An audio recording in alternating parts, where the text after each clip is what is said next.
आपको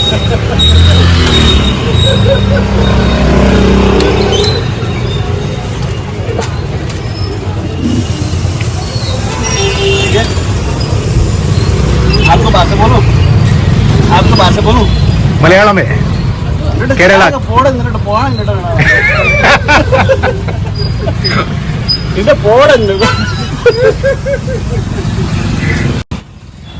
സുഹൃത്തുക്കളെ, ഞാൻ തമേലിലാണുള്ളത്.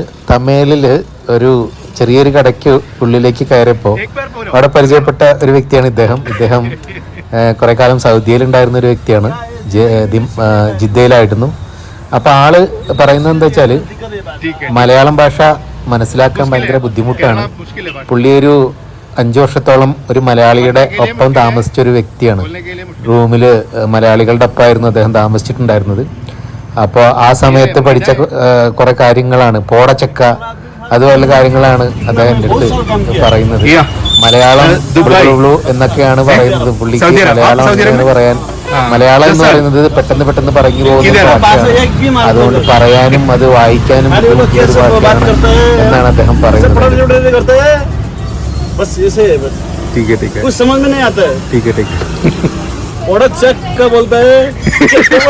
पोड़चक्का एक बार बोले पोड़चक्का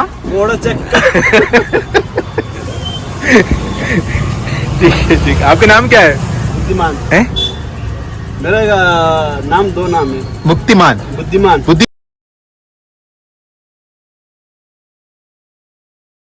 ആളുടെ പേര് കേട്ടപ്പോൾ എനിക്കും കൺഫ്യൂഷനായി. ബുദ്ധിമാൻ എന്നാണ് പുള്ളി എൻ്റെ അടുത്ത് പറഞ്ഞത്. ബുദ്ധിമാൻ എന്നുള്ള പേരുണ്ടാവുമോ? ഉണ്ടാവായിരിക്കുമല്ലോ. നേപ്പാളിൽ ബുദ്ധിമാൻ എന്നുള്ള പേരും ഉണ്ടായിരിക്കും. ഇവിടെ ഇവർ മൈദ കൊണ്ട് ഉണ്ടാക്കുന്ന ഒരു പലഹാരം ഉണ്ടാക്കി കൊണ്ടുപോയിക്കുകയാണ്. അതിന് തൊട്ടപ്പുറത്ത് തന്നെ ഇവരുണ്ടാക്കുന്നുണ്ട്. തൊട്ട് തന്നെ അതിൻ്റെ സെയിലും നടക്കുന്നു. ഒരു ചെറിയ കട, അതിൽ 4-5 പണിക്കാർ ഇവിടെ ഇരുന്നിട്ട് ഫുഡ് ഉണ്ടാക്കുന്നുണ്ട്. ഇത് ഞാനിപ്പോൾ തമേലിൽ നിന്നുള്ള കാഴ്ചയാണ് നിങ്ങൾ കണ്ടുകൊണ്ടിരിക്കുന്നത്. തമേലിൽ എവിടെ ഇറങ്ങി നോക്കിയാലും മലയാളികളെ അറിയാത്ത ആളുകൾ അധികം ഇല്ല. കാരണം ഇവിടെ ഈ ഒരു നേറ്റീവായിട്ടുള്ള ആളുകൾ, നേപ്പാളികളുടെ അധികവും സൗദി അറേബ്യ, ദുബായ്, ഖത്തർ അങ്ങനെയുള്ള രാജ്യങ്ങളിൽ, ഗൾഫ് രാജ്യങ്ങളിൽ ജോലി ചെയ്ത് പരിചയമുള്ള ആളുകളാണ്. അപ്പോൾ അവർ നാട്ടിൽ വന്നിട്ട് ചെറുതായിട്ട് എന്തെങ്കിലും സംരംഭങ്ങൾ തുടങ്ങുന്നു. അങ്ങനെ അധികം പേർക്കും കേരളത്തെക്കുറിച്ച് അറിയാം, മലയാളികളെക്കുറിച്ച് അറിയാം. കുറച്ച് പേരൊക്കെ കേരളത്തിൽ മലയാളികളുടെ റൂമിൽ താമസിച്ചതിൻ്റെ എന്താ പറയുക, ആ ഒരു ഇതെല്ലാം പറയുന്നുണ്ടായിരുന്നു. അവരുടെ ഓർമ്മകൾ, കാര്യങ്ങൾ ഇപ്പോഴും അവരായിട്ട് കോണ്ടാക്ട് ചെയ്യുന്ന നേപ്പാളികൾ കണ്ടമാനം ഈ ഒരു കാഠ്മണ്ഡുവിലുണ്ട്. ഞാൻ പരിചയപ്പെട്ട പല ആളുകളും അത്തരത്തിൽ മലയാളി ഫ്രണ്ട്സ് ഉള്ള ആൾക്കാരാണ്. കാരണം ഇവർ ചെറുപ്പത്തിൽ നേരെ ദുബായിലേക്ക്, അങ്ങനെ സൗദിയിലേക്ക്, നമ്മുടെ നാട്ടിലുള്ള മാതിരി തന്നെ അവർ ജോലിക്കായിട്ട് പോയി അവിടെ വെച്ച് കണ്ട് പരിചയപ്പെടുന്ന മലയാളികൾ അധികവും ഡോക്ടർമാരും നഴ്സുമാരും അതുപോലെ തന്നെ ഉയർന്ന ഓഫീസ് തസ്തികകളിലൊക്കെ ഇരിക്കുന്ന ആളുകളും ആണ് എന്നാണ് ഇവരുടെ അഭിപ്രായം.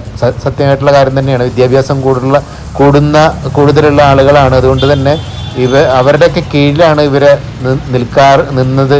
അങ്ങനെ നിന്ന് ജോലി ചെയ്ത ആൾക്കാർ കണ്ടമാനം ഈ ഒരു ഏരിയയിലുണ്ട്. അപ്പോൾ ആ ഒരു സംഗതിയൊക്കെ ചില ആളുകൾ എൻ്റെ അടുത്ത് ഇങ്ങനെ സൂചിപ്പിക്കുന്നുണ്ടായിരുന്നു. ഇത് മൈദ കൊണ്ടുണ്ടാക്കിയ ഒരു പലഹാരമാണ്. നമ്മുടെ നാട്ടിലെ 35 രൂപയാണ് ഇതിന് ഒരെണ്ണത്തിന് ഇവർ വാങ്ങിച്ചത്. ഞാൻ ഒരെണ്ണം വാങ്ങി ഇത് കഴിച്ചു നോക്കി. നല്ല സ്വാദൊക്കെ ഉണ്ട്. നമ്മുടെ നെയ്യപ്പത്തിൻ്റെയൊക്കെ ഒരു സ്വാദ് തോന്നിക്കുന്ന ഒരു പലഹാരമാണ് ഇത്. ഇവിടെ ഇത് ഉണ്ടാക്കിക്കൊണ്ട് ഇരിക്കുന്നുണ്ട്. അത് തൊട്ടപ്പുറത്ത് തന്നെ ഇതാണ് ഇതിൻ്റെ ഫ്രണ്ട് ഷോപ്പ്. ഇവിടെ കുറേ പലഹാരങ്ങൾ, വേറെ വ്യത്യസ്ത രീതിയിലുള്ള പലഹാരങ്ങൾ, ബേക്കറി ഐറ്റംസൊക്കെ ഉണ്ടാക്കിക്കൊണ്ട് വിൽക്കുന്ന ഒരു കടയാണിത്. നമ്മളെപ്പോഴും പറയാറുള്ളത് പോലെ തന്നെ മലയാളി എവിടെ പോയാലും പൊളിയാണെന്ന് പറയുന്ന പോലെ തന്നെയാണ്. ഇവർക്ക് കളിയാക്കാൻ കിട്ടിയ ഒരവസരം അവരത് ഗംഭീരമായിട്ട് കളിയാക്കി. ലഡ്ഡു ഒക്കെ ഇരിക്കുന്നുണ്ട് കേട്ടോ അതിൻ്റെ അകത്ത്. ഇവിടെ മധുരം കുറച്ച് കുറവാണ്. നമ്മുടെ അത്ര മധുരം ഇവർ ഇടുന്നില്ല. ഇന്ന് രാവിലത്തെ ഒരു ബ്രേക്ക്ഫാസ്റ്റ് കഴിക്കാനായിട്ട് തൊട്ടടുത്തുള്ളൊരു കടയിൽ വന്നതാണ്. ഇവിടെ അവർ ഉച്ചയ്ക്കുള്ള ഫുഡിനുള്ള കാര്യങ്ങളെല്ലാം ഇവിടെ ശരിയാക്കിക്കൊണ്ടിരിക്കുകയാണ്. ഒരുതരം ചീരയാണ് ഇത്. ഉരുളക്കിഴങ്ങിൻ്റെ ഒരു കറിയാണ്. പിന്നെ ഉരുളക്കിഴങ്ങിൻ്റെ കറിയുണ്ട്, മുട്ട പുഴുങ്ങിയതുണ്ട്. ഇത് ഇവിടുത്തെ 30 രൂപയാണ് ഇതിന്. പിന്നെ ഈ കാണുന്നത് നമ്മുടെ കടലയാണ്. പിന്നെ അത് മൊമോയിലേക്കുള്ള ഒരു ചട്നിയാണ്. മൊമോയിലേക്ക് ഉള്ളൊരു ചട്നി, മൊമോ എന്ന് പറയുന്ന ആ ആ ഒരു ഫുഡിലേക്കുള്ള ചട്നി. പിന്നെ ഇത് ചിക്കൻ കറിയാണ് ഇവിടെ. ചിക്കൻ കറി ഉണ്ട്. പിന്നെ ഉള്ളത് ചിക്കൻ കറി നല്ല ടേസ്റ്റാണ് കേട്ടോ. നമ്മുടെ അതേ ഒരു സെറ്റപ്പാണ് ഇവിടെ. പിന്നെ നൂഡിൽസാണ് ഇവിടെ പിന്നെ ഉള്ളൊരു ഫുഡെന്ന് പറയുന്നത്. രാവിലെ നൂഡിൽസ് കഴിക്കാൻ വയ്യാത്തത് കൊണ്ട് തന്നെ ഞാനിവിടെ വന്നിട്ട് രാവിലെ ഒരു ചായ കുടിക്കും. ഒരു ചായയും ഒപ്പം തന്നെ നമ്മുടെ പുട്ടിനെ ഓർമ്മിപ്പിക്കുന്ന കടല ഉണ്ടല്ലോ, ഈ കടല മാത്രമായിട്ട് ഞാൻ ഒരു എന്താ പറയുക ഒരു പ്ലേറ്റ് കടലയും വാങ്ങി കഴിക്കും. ഇതാണ് ഇവരുടെ ഒരു ചീര. ഇത് അവർ ഉപ്പേരി ഉണ്ടാക്കാനായിട്ട് ഇവിടെ ഉപയോഗിക്കുന്നത്. ബീൻസ് ഉണ്ട് ഇവിടെ. അങ്ങനെ ഇത് എൻ്റെ റൂമിൻ്റെ തൊട്ട് താഴെയുള്ള ഒരു ചേച്ചി നടത്തുന്നൊരു എന്താ പറയുക ടീ ഷോപ്പാണ്. ഇവർക്ക് അധികവും ഇങ്ങനെ ഓർഡർ കിട്ടിയിട്ട് ഇവർ ചെയ്ത് കൊടുക്കുന്നതാണ്. ഹോട്ടലിലെ റൂമിലൊക്കെ താമസിക്കുന്ന ആളുകൾക്കെല്ലാം ഓർഡർ ചെയ്ത് അവർ ചെയ്ത് കൊടുക്കുന്നു. ഇതാണ് ഇവിടുത്തെ ചായ എന്ന് പറയുന്നത് നമ്മുടെ നാടൻ പശുവിൻ പാൽ ഇവിടെ കിട്ടില്ല കേട്ടോ. എരുമപ്പാലാണ് അവർ ഉപയോഗിക്കുന്നത്. നല്ല കട്ടിയാണ് ചായക്ക്, നല്ലൊരു കട്ടിയൊക്കെയാണ്. പിന്നെ ഞാനിപ്പോൾ ഇന്നത്തെ രാവിലത്തെ എൻ്റെ ബ്രേക്ക്ഫാസ്റ്റാണ് നിങ്ങൾ കാണുന്നത്. അല്പം കടലയും പിന്നെ അതിൻ്റെ മുകളിൽ ഒരു മുളകൊക്കെ ചെത്തിയിട്ട് പിന്നെ കുറച്ച് ഉള്ളിയൊക്കെ ചെത്തിയിട്ട് ടേസ്റ്റിയാണ്. ഈ ഒരു ചായയും ഈ ഒരു കടലയാണ് ഇന്നത്തെ എൻ്റെ രാവിലത്തെ ബ്രേക്ക്ഫാസ്റ്റ് എന്ന് പറയുന്നത്.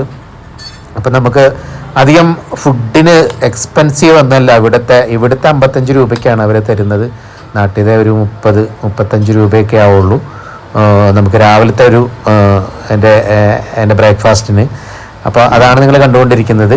ഇതിന് തൊട്ടടുത്ത് തന്നെ ഒരു പച്ചക്കറി കടയുണ്ട്. ഈ പച്ചക്കറി കടയിലെ കാഴ്ചകളാണ് കാണുന്നത്. നമ്മുടെ മുളകുണ്ട്, അതുപോലെ തന്നെ നമ്മുടെ നാട്ടിലെ അതേ പച്ചക്കറികൾ തന്നെയാണ് ഇവിടെ അധികം കാണാനായിട്ട് പറ്റുന്നത്. തക്കാളി ഉണ്ട്, അതുപോലെ കുറേ സംഗതികളൊക്കെ. ഈ ഒരു കടയിൽ നിന്ന് ഇറങ്ങിക്കഴിഞ്ഞാൽ കാണുന്ന ഒരു പച്ചക്കറി കടയാണിത്.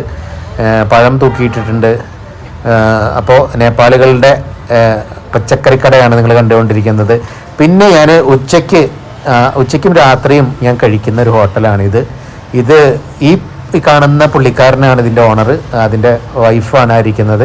ഇവനിവിടുത്തെ സപ്ലയറാണ്. ആകെ ഓൺലി വൺ. ഇവൻ ഭയങ്കര എന്താ പറയുക ആക്റ്റീവാണ്.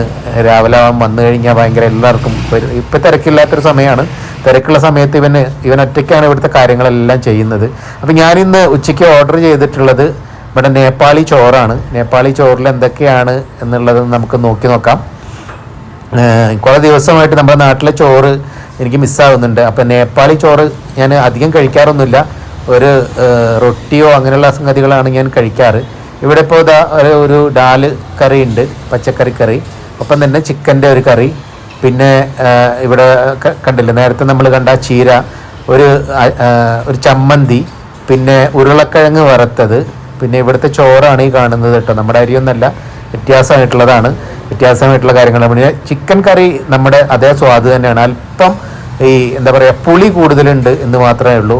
ഈ ഒരു ഡാലിൻ്റെ കറി ഞാനെടുത്ത് കഴിക്കാറില്ല. എനിക്കത് തീരെ ഇഷ്ടമില്ലാത്തൊരു കാര്യമായതുകൊണ്ട് തന്നെ ഞാനത് മാറ്റി വെച്ച് ആ ചിക്കൻ കറി മാത്രമായിട്ടാണ് ഞാനെടുത്ത് കഴിക്കാറ്. പിന്നെ ഉള്ളി, നമ്മുടെ സബോള കട്ട് ചെയ്ത് വെച്ചിട്ടുണ്ട്. പിന്നെ മുളക്, പച്ചമുളക് അതെല്ലാം വെച്ചിട്ടുണ്ട്. ചിക്കൻ കറി നല്ല ടേസ്റ്റിയാണ്. ചിക്കൻ കറി ഉണ്ടെങ്കിൽ ചോറ് എല്ലാം നമുക്ക് എടുത്ത് കഴിക്കാനായിട്ട് പറ്റും. ഇത് ഉരുളക്കിഴങ്ങ് വറുത്തതാണ്. പിന്നെ നമ്മുടെ ചീര ഉപ്പേരി, പിന്നെ ഒരു കിഴങ്ങിൻ്റെ കറി ഞാൻ കഴിക്കാറില്ല, എനിക്കിഷ്ടമില്ലാത്തൊരു കാര്യമാണ്. പിന്നെ എന്താ പറയുക നമ്മുടെ ഈ എന്താണ് പറയുക വെള്ളരിക്ക ചെത്തിയതുണ്ട്. വേറെ ഏതോ ഒരു പച്ചക്കറി, അത് രണ്ടും പച്ചയ്ക്ക് കഴിക്കുന്ന സംഗതികളാണ്.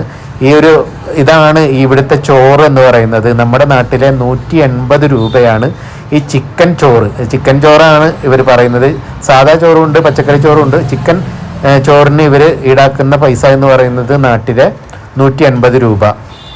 പിന്നെ ഇവിടെ ലൈവ് എന്താ പറയുക റൊട്ടി കൊടുക്കുന്നുണ്ട്, തന്തൂരി റൊട്ടി. ലൈവ് റൊട്ടിയും ഞാൻ ഇടയ്ക്ക് കഴിക്കുന്ന ഒരു സംഗതിയാണ് ലൈവ് റൊട്ടി, തന്തൂരി റൊട്ടി എന്ന് പറയുന്നത്. അത്യാവശ്യം കുഴപ്പമില്ലാത്തൊരു സംഗതിയാണ്. ഇവിടുത്തെ 20 രൂപ, നേപ്പാളിലെ 20 രൂപയാണ് ഇതിന് ഒരെണ്ണത്തിന്. ഏകദേശം 12 രൂപയോളം, ഒരു ഇന്ത്യൻ റുപ്പീസ് വരുമ്പോൾ 12 രൂപയോളമാണ് ഇവിടെ ഈ ഒരു തന്തൂരി റൊട്ടിക്ക് ഇവിടുത്തെ വില. ഈ ഒരു തമേൽ എന്ന് പറയുന്ന സ്ഥലത്ത് ഞാൻ താമസിക്കുന്നതിൽ അത്യാവശ്യം നല്ല ടേസ്റ്റും അതുപോലെ വൃത്തിയൊക്കെ ഉള്ള ഒരു ഹോട്ടലാണിത്. ലുംബിനി എന്നാണ് ഇതിൻ്റെ പേര്. അപ്പോൾ നിങ്ങൾ തമിഴിൽ വന്നിട്ട് വരികയാണെങ്കിൽ നിങ്ങൾ വേറെ നല്ല ഫുഡ് നോക്കി നിങ്ങൾ പോവുകയാണെങ്കിൽ തീർച്ചയായിട്ടും ഈ ഒരു കട ഒന്ന് സെർച്ച് ചെയ്ത് വെച്ചാൽ മതി. ഇവിടെ അത്യാവശ്യം വൃത്തിയുണ്ട്, അതുപോലെ തന്നെ ഫുഡ് ടേസ്റ്റിയാണ്. ഞാനിപ്പോൾ ഈ ഭാഗത്തുള്ള ഒരുവിധം കടകളിൽ നിന്നെല്ലാം ഫുഡ് കഴിച്ചിട്ടുണ്ട്. പക്ഷേ എനിക്ക് വൃത്തിയായിട്ട് തോന്നിയത്, അതുപോലെ തന്നെ പൈസ വലിയൊരു പൈസ ആയിട്ട് തോന്നുന്നില്ല. അത്യാവശ്യം കുറവാണ് ഇവിടെ പൈസയ്ക്കെല്ലാം. നമ്മുടെ നാട്ടിനെ അപേക്ഷിച്ചിട്ട് മറ്റുള്ള കടകളെ അപേക്ഷിച്ചിട്ട് ഈ ഒരു കട അത്യാവശ്യം പൈസ കമ്മിയുണ്ട്, നല്ല ടേസ്റ്റി ആയിട്ടുള്ള ഫുഡുമാണ്. അപ്പോൾ ഇതാ വീണ്ടും നമ്മുടെ സുഹൃത്താണ് ഇപ്പോൾ ഇദ്ദേഹവും സൗദിയിലായിരുന്നു, ഗോവിന്ദ് എന്നാണ് പേര്. അപ്പോൾ ആളും അതുപോലെ തന്നെ മലയാളം പറയും. ഇപ്പോൾ അവിടെ വൈഫ് ഉള്ളത് കൊണ്ടാണ് പുള്ളി മലയാളം പറയാത്തത്. അല്ലെങ്കിൽ എൻ്റെ അടുത്ത് 1 2 3 4 5 എന്നൊക്കെ ഇങ്ങനെ മലയാളത്തിലെ ഓരോന്ന് പറഞ്ഞുകൊണ്ടിരിക്കും. 10 വർഷത്തോളം പുള്ളിയും പിന്നെ ദുബായിലുണ്ടായിരുന്നതാണ്. അപ്പോൾ ആ ഒരു ഓർമ്മകൾ ഇടയ്ക്ക് പുള്ളി എൻ്റെ അടുത്ത് ഇങ്ങനെ പറയും. മലയാളത്തിലുള്ള ചില വാക്കുകളൊക്കെ ആൾക്ക് നന്നായിട്ട് പറയാനറിയാം.